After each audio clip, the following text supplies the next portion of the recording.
Hi, and welcome to Between the Rows. My name's Dave. I'll be your host this week.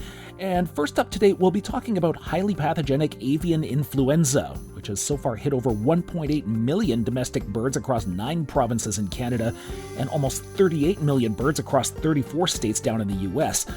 We're going to talk about how it got here this time, its wild spread pattern across the country, what to expect next, and what Canada's farmers can do beyond just the poultry sector to help prevent further spread. The experts are telling us that these outbreaks are probably point source, so each one is an independent incursion from wild birds. We won't know some of the details on this for several months, probably when the epidemiologists finish all their work and the outbreak is over.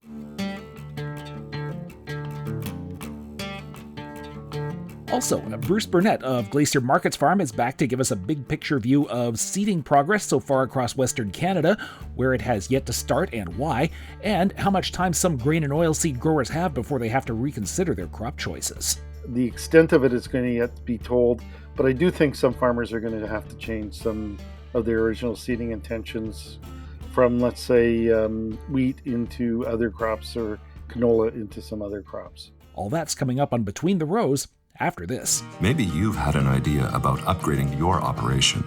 Maybe about finally getting that renovation done or buying some new equipment. Or maybe you're thinking about how you can be a bit more financially secure from season to season. Get some help making it happen by speaking with an RBC Agriculture Account Manager. Then, set up an investment plan to make even more of your ideas happen. Visit rbc.com/chartyourcourse and get started today.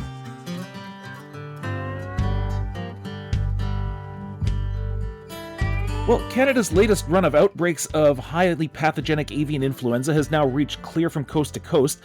Back in late December last year was when we first saw an outbreak in birds at an exhibition farm on Newfoundland's Avalon Peninsula, followed since then by outbreaks in domestic birds in all the provinces except Prince Edward Island. And just this past week, we saw an outbreak at the other far end of the country in a small flock in Comox Valley on Vancouver Island. Now, in years past, when Canada's had to mark itself as not free of avian flu in poultry, we've normally seen relatively very few cases turn up in our domestic flocks. But this year, the disease pressure seems to be unprecedented. Dr. Tom Baker is a project manager with the Featherboard Command Centre. That's the disease monitoring agency for Ontario's poultry and egg sectors. And he joins us now from Hamilton. Dr. Baker, hi, and welcome to Between the Rows. Oh, good morning. Thank you. Now, what can you tell us about this prevailing strain of the virus that's behind this particular run of outbreaks? Yeah, this strain is what they call H5N1, high path avian influenza, and it's a virus that's been with us globally for quite some time now. It goes back to about October 2021 when this really starts to be an issue. And well, it even goes back to October several months earlier than that. But this is what we're tracking is this so-called flu season globally that began last October. And now it has hit North America, like you said. But globally, this has really caused us a lot of concern. We've been tracking this. It really hit Europe very strong and also Africa. There's been over 100 million poultry now globally that have been lost from this particular strain of avian influenza. It's the largest and the longest outbreak we've seen. So this is causing a lot of concern, and we knew it was likely to come, and I believe we were prepared. Certainly had done a lot of work over the last few years. We knew even back in 2015 when avian influenza hit us the last time in Ontario, we knew this was going to come back. We weren't sure in what form, but this seems to be a particularly ugly type of strain that we're dealing with. Mm-hmm. Now, you mentioned that it came through Europe and through Africa. All of a sudden, it showed up just on our east coast, just in sort of late December last year. Now, was it unusual for an avian flu virus to migrate west over the Atlantic the way that this one did?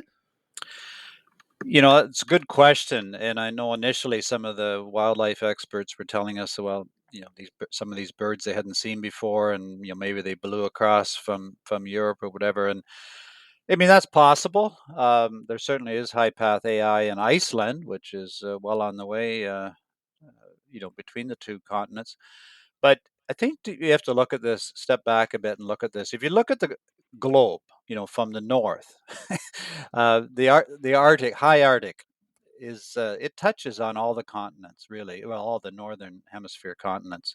So the Arctic summer grounds is where the migratory waterfowl gather, and it's a real almost like a baking oven or something. The birds from all sorts of parts of the northern hemisphere come together and share diseases and and so on, and do their normal wildlife thing. But it's the wild birds, they radiate out from that center, um, and they can end up in different flyways. And so there's one of the flyways that comes out of there is the Atlantic flyway. It comes down through through northern Europe, but also through Greenland, Iceland, and it's the first time we've seen in North America this situation coming down the east coast. But it makes sense if we understand where these migratory waterfowl spend their time and during our summertime. Hmm. Now it did, because it did seem too that instead of coming up from the south and following the migratory flyways north, that it was sort of starting Yeah, there in Newfoundland and in the northeastern U.S. and then sort of radiating outward from there. That's it yeah. just seemed to be rather an unusual path that way. Yeah, no, I don't think anyone was predicting that, and that's certainly where we saw along the Atlantic seaboard, we saw a large number of infected wild birds well in advance of hitting the first commercial poultry flock. Hmm. Now, even in years when there's been no avian flu around, I mean, it seems to me that that Canada's commercial poultry barns, they usually run a pretty tight ship in terms of biosecurity.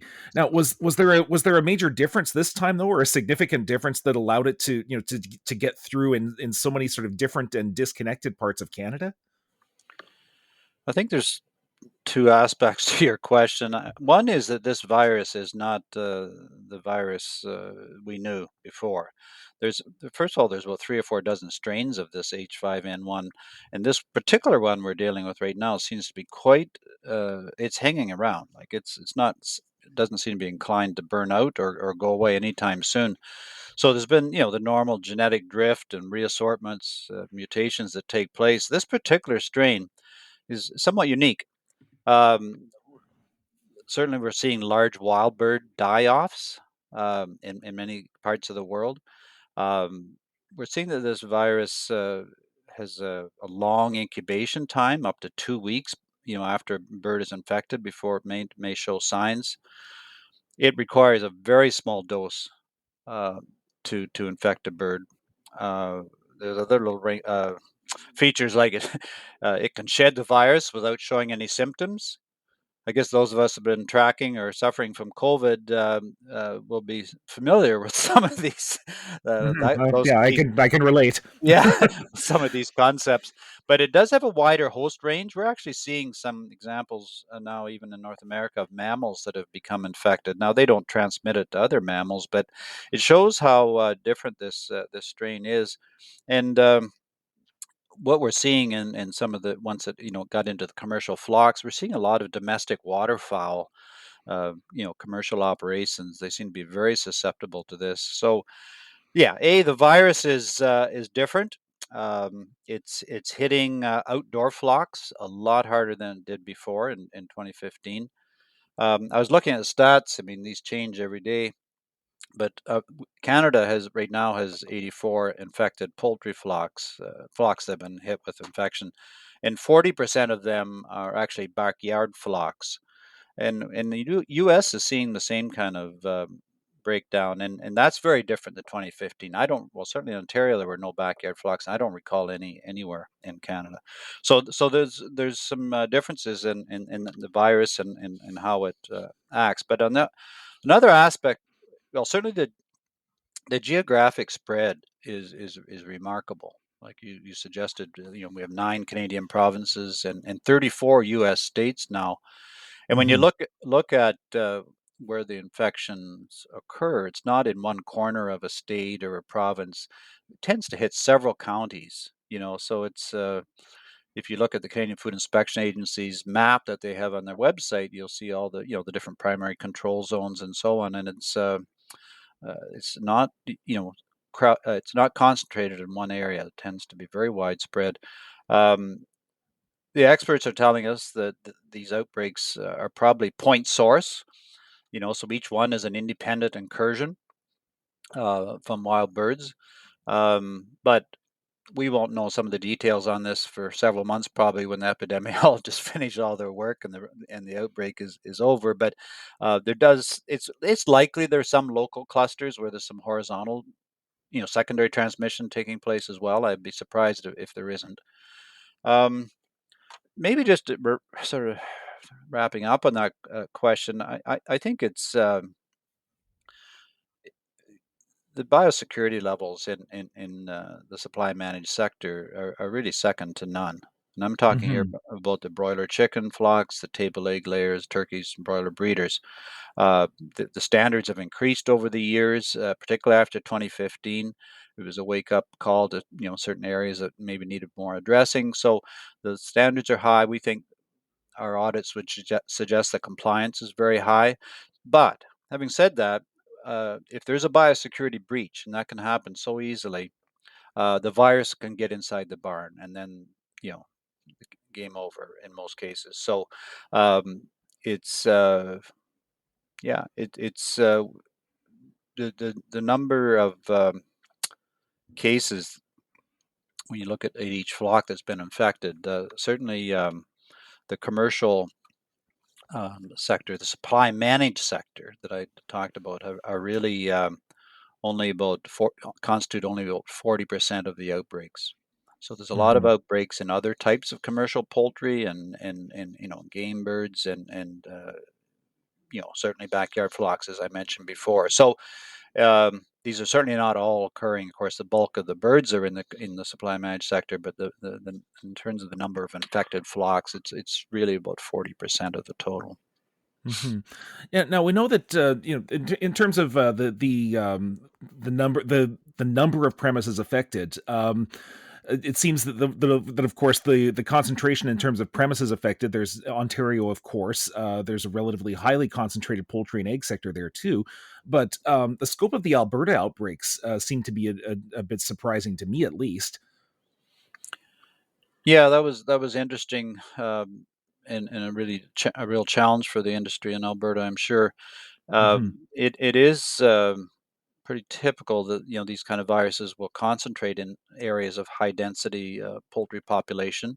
Makes sense from a disease point of view. But yeah, it's too early to say. I don't think anyone pretends, really would pretend to know exactly why and how that happened. It's historically it's been the West Coast that we've seen hit hardest in some of these previous outbreaks.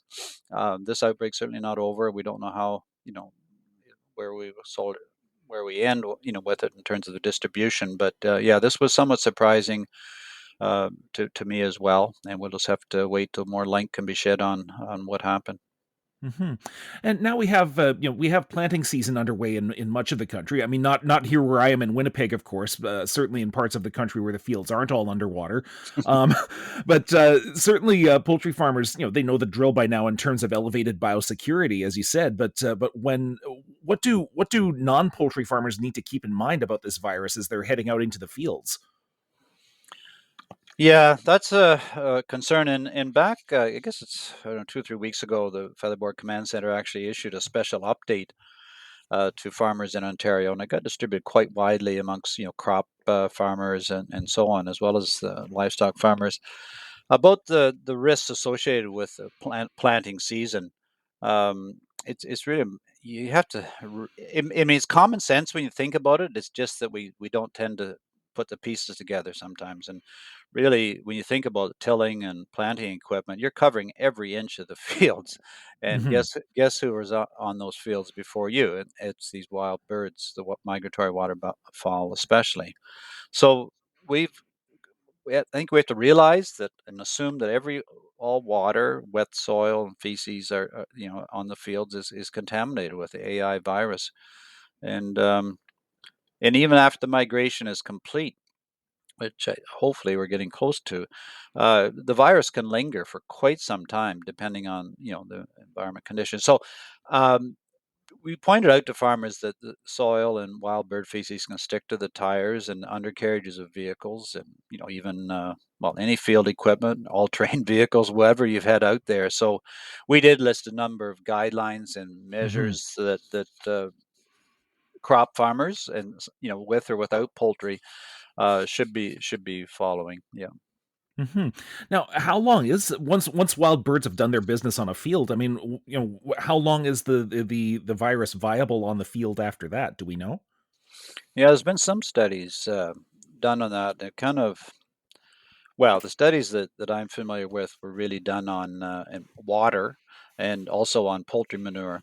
So it was kind of surprising. I mean, the virus survives best in cool, wet conditions, and survives extremely well in freezing temperatures. But just for some numbers, in water, they claim this virus can survive from 90 to 160 days at a temperature Wow. of 19 degrees centigrade. So it can be around, if a pond, a farm pond or whatever, um, that was contaminated, the virus could be out there for quite some time. Of course, as it warms up, that has a good impact on getting rid of the virus. In terms of poultry manure, in the wet manure, they were finding this. Could be around like in cool temperatures, it can hang around for about 100 days, but once it warms up, say to 25, then it could only last about a week. And that was the same thing we saw really with dry manure. Um, a week at 20 degrees pretty well looks after, but it can hang around. And if it's cooler, it can hang around up to 30 or 35 days in dry manure. So the virus is easy to kill in a certain sense, in terms of cleaning and disinfecting, whatever. It's not as hardy as some viruses, but it can persist. And when you think you're free of this, lo and behold, the virus can pop up again. Hmm. Now, how concerned should farmers be about? I mean, we do know that the virus doesn't tend to make the jump into people unless there's some serious level of direct contact with infected birds. How concerned should farmers be at this point about other species of livestock, though? Yeah, this is like you said, the health authorities, they basically said the risk to the public is negligible or very, very low.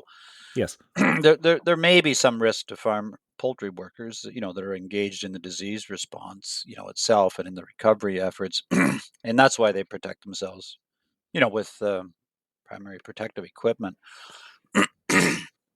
um, but yeah, this is a influenza A virus. It's a very big family of viruses, and several species, horses, swine, poultry, have this virus.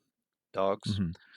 um, but and that's one of the reasons. Well, particularly poultry and swine seem to be particularly vulnerable to avian influenza, and so we always, the health department here in Ontario always reminds farmers every fall to get their annual flu vaccination. Primarily, from our perspective, of course, it protects the farmers, but from our perspective, to protect their livestock, because a human could actually give an influenza A virus to their livestock.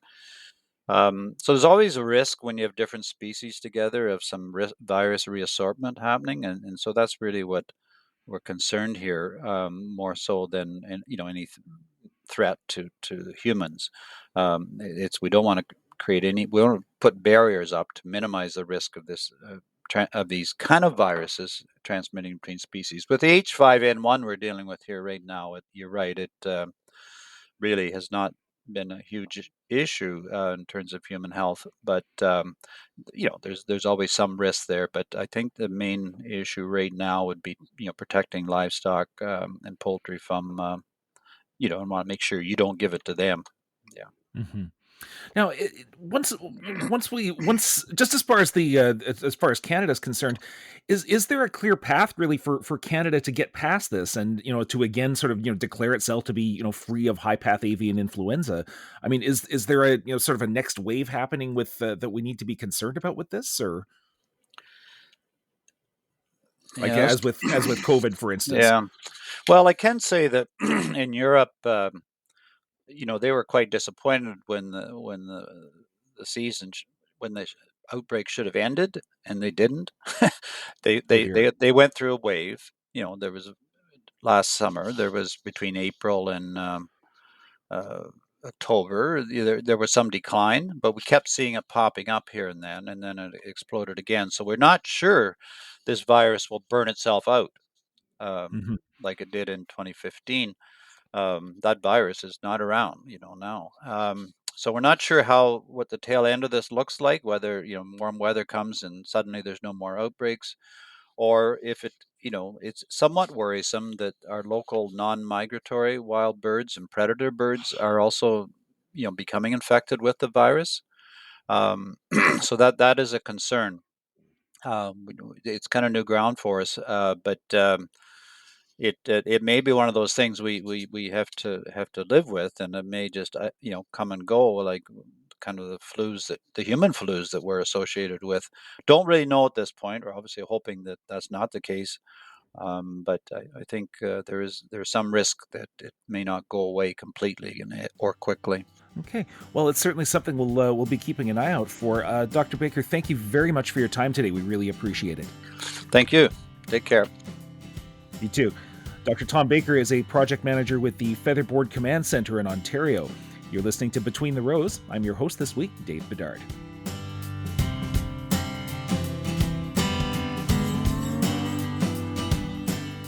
So, turning our attention now from livestock to crops, seeding progress across Western Canada this week can be charitably described as rather a mixed bag. And here to bring us up to speed, we have Bruce Burnett, Director of Markets and Weather with Glacier Markets Farm, back with us. Bruce, hi, and welcome back to Between the Rows. Good to be here. So, when looking at this part of the country, of course, here in the east, how big of an area in the prairies and the northern U.S. plains, can't be seeded right now because of flooding and excess moisture and so on? Well, we're going to see delayed planting in I would say from eastern Saskatchewan, so let's say around the Regina area, eastward into through most of Manitoba. So the eastern third of Saskatchewan plus all of Manitoba is a significant amount of area that we can't plant. I would like to maybe phrase it: it's too wet to plant. There are flooding issues in some of the river valleys, and certainly in the Red River Valley in Manitoba, there are some Mm-hmm. issues there. But for the most part, it's just been cool temperatures, a lot of rain over the past 2 to 3 weeks that has kept farmers out of the fields. And if we get a nice patch of dry, warm weather, we certainly can get those areas planted fairly quickly. Of course, the flooded areas are going to take more time, again, for the water to drain and soils to get dry enough so that we can get seeding equipment out there and get this crop planted. Mm-hmm. I've seen a couple of people on Twitter in certainly in Western Manitoba, sort of acknowledging that they were taking a chance, but posting pictures of themselves out seeding anyway. And now, how with the relative lateness of the seeding? I mean, is this are we at a point yet where this is going to affect farmers' crop choices? I mean, is it going to be enough to sway what farmers told StatsCan, for instance, that they were going to plant? I don't think we're there yet for the vast majority of the farmers. Again, in the flooded areas, I think are the areas that we're maybe going to see some different crop choices than were indicated to StatsCan. The problem with sort of forecasting that is we don't know what the weather's going to be over the next little while. We have a few more systems that are seemingly going to roll through the prairies over the next 10 days or so, and where that rain falls is going to largely determine whether farmers are going to have to switch crops to earlier season or quicker maturing crops, or to change their cropping plans. So it's the extent of it is going to yet to be told, but I do think some farmers are going to have to change some of their original seeding intentions from, let's say, wheat into other crops, or canola into some other crops. What other crops? Has there been any word about what other crops they might have in mind? Or I think it depends a lot, Dave, on where you're located. In some areas, soybeans may be the preference. In other areas, because we're still in the soybean planting window. But for the most part, it's going to be some of the other cereal grains like barley and oats that take less time to mature. Mhm. Now, if we turn our attention a little further west, how much progress has been made on seeding and or planting in the prairies and plains outside of those areas, outside of the wetter areas?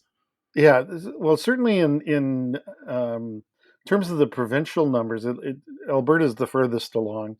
And again, this past week, the government indicated over half the crops in the ground Wow. in some of the southern areas, and overall, the province is about 20% planted. So there has been some really good progress that has continued through the weekend and into this week. So I think again, in southern and even parts of central Alberta, farmers are wrapping up the cereal plantings right now, and are beginning to plant some of the other crops, like canola and barley and crops like that as well. And again, the dryness in some of those areas, especially in southern Alberta, southwestern Saskatchewan, may drive some changes in seeding decisions as well. So certainly, the drought has not disappeared from Western Canada. There's a significant portion of the prairies that is still under a very severe drought, and we need to be mindful of that, because certainly it could change things before as we get this crop in the ground. Hmm. Have there been any of those drier areas that have had any sort of helpful moisture since then, or? We've had some scattered light rains, and again, I would say emphasize on scattered and emphasize on light. Amounts up to sort of half an inch, even in some locales about an inch of rain, which in most normal years would seem like a good amount. But uh, basically, the soils are so dry that these rains are just going to be enough to maybe get the crops started in terms of germination. But as I said, they're very scattered. I know there's lots of farmers out there that still haven't received any precipitation this spring in those areas, and it's certainly critical that those regions get a general rainfall of at least an inch, inch and a half here over the next 2 to 3 weeks to get these crops growing and emerged certainly from the soil with decent germination. Now, have there been any areas of Western Canada that have sort of found like or have sort of landed in that happy medium, like somewhere in between, dusty and underwater, or are we sort of looking mostly at the two extremes, just on either side of whatever system's blown through Well, here? again, I think the underwater areas are relatively limited to the river valleys in the eastern growing areas. The remaining areas have had a lot of moisture, but again, we're starting planting late. But certainly, they're with drier conditions over the next couple of weeks, seeding will certainly get underway. Um, Also, up in extreme northern Alberta, especially the Peace River region, we're seeing some delays there because we've had a fair amount of precipitation this spring up in those regions, and they did have a lot of snow from this last winter. So the ideal area, or I guess the Goldilocks scenario, are parts of the northern grain belt, from northern Saskatchewan, sort of north central Saskatchewan, over through to northern Alberta, where they haven't received as much rain, and they did have a lot of snow, and they've just been waiting for the snow to melt and the soils to get warm enough so that crops can be planted. And I think we're going to see a lot of progress here this week in those areas because we're starting to get those soils dry enough and the soil temperatures are warm enough for good germination and emergence. Mm-hmm. So one last thing though, to what extent is weather on the prairies and the plains right now affecting grain and oilseed markets? I mean, compared to other factors such as the war in Ukraine, India this last weekend just announced a ban on wheat exports, which has thrown a wrench into wheat markets. Certainly, are growing conditions in this part of the world still even a factor in what we're seeing in markets right now? Well, I would say that most of the issues are external factors, especially in the wheat market right now. But the delayed plantings are noted, I think, by the market. It's just that there are other issues out there.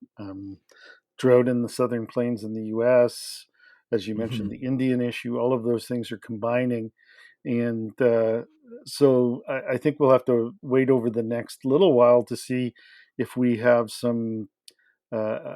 get some more traction, so to speak, pardon the pun, on these seeding delays up in the northern growing areas.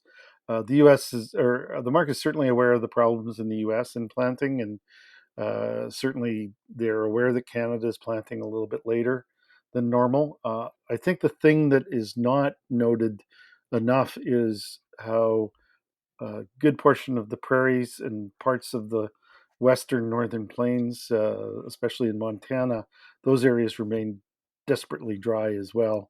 And so I think, again, the market's still yet to digest some of these factors from sort of the spring season. Mm-hmm. Okay, well, I guess that's something both we and others in the trade will be keeping an eye on over the next few weeks. Bruce, thank you so much for your time. Great to be here. Bruce Burnett is the Director of Markets and Weather with Glacier Markets Farm in Winnipeg.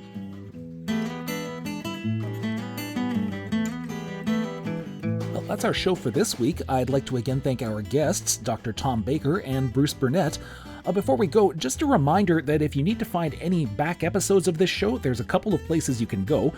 For one, they're all on our site at agcanada.com/podcasts, or you can check them out on YouTube. Go to that site and search up Between the Rows Podcast, and then look for our logo.